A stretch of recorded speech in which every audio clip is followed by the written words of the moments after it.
Ever since I was about 12, I've considered myself an artist. In addition to studying painting and sculpture, I worked in video and performance art. I was very confused after I left school. What medium should I work in? I remember one winter afternoon I was walking with a friend and he said, "You should take pictures like Ansel Adams, Jim."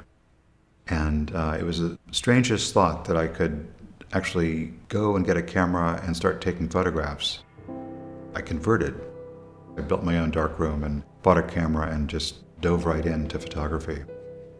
By the time I was 32, I felt like I was really working on photographs that I thought were my own, which were the aluminum foil photographs, my sort of original breakthrough. But it took 10 years of struggling after school to get there.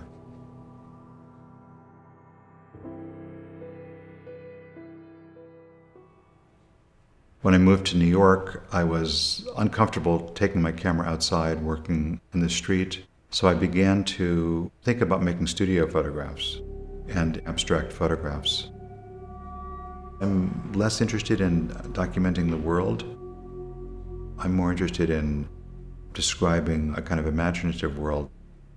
I'm not describing my imagination in a one-to-one correspondence, but I'm interested in making photographs of things that don't exist or haven't existed, or working with perception that's almost subliminal. The process of seeing is not a simple one. It's not just the light waves go into our eyes and directly to our brain. We perceive a lot more than our brain can process. How we see isn't really captured with photography. So this is one of the reasons that I put different sorts of conceptual baffles in front of the camera to try to heighten the perceptual power of the lens to make it closer to how the imagination works. My color photographs, especially my glass house photographs, bring in other forms of perception, flashes of color, things that normally our brain isn't set up to process, but which are actually phenomenal. The photogram is a unique image, and it's one of the things that's lost in the conversion to digital photography. I've made photograms using my hands, using strips of paper, using water. When I'm working in photograms and with inkjet printing, it really feels a lot closer to making a painting than it does making a photograph.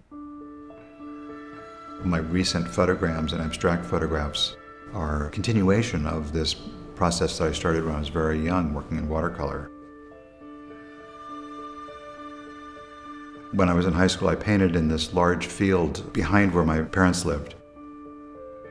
I was very interested in the work of Andrew Wyeth. I painted in watercolor in his style. Recently I've gone back and I've made a large body of work taken in the same places that Wyeth worked. I've been photographing the same field that I painted over 40 years ago. A 200-year-old oak tree hasn't changed since I painted it in 1965, but all around it has grown up. It's interesting to go back and see how natural processes have changed the landscape. Looks pretty good. I've been sort of single-minded in terms of making things to look at, making pictures. So I'd sort of given up on the idea of being a teacher. But when I was recruited to come out to California, it opened this door to me that I thought had been closed. Explore some of these colors. I'm very lucky to teach at UCLA, which is a fantastic art school. These are from the early 1930s. And it's basically a school where we just have working artists who teach. He talks about, but he also introduces color in very weird ways. It's this open space of being able to talk about ideas, about being able to work on almost anything you want to. I'm happiest when the subjects that I teach also inform my creative work. I started thinking about color when I bought a computer. Photoshop automatically causes you to think about color. And it was through teaching color that sort of fed back into the flower photograms and the glass house pictures.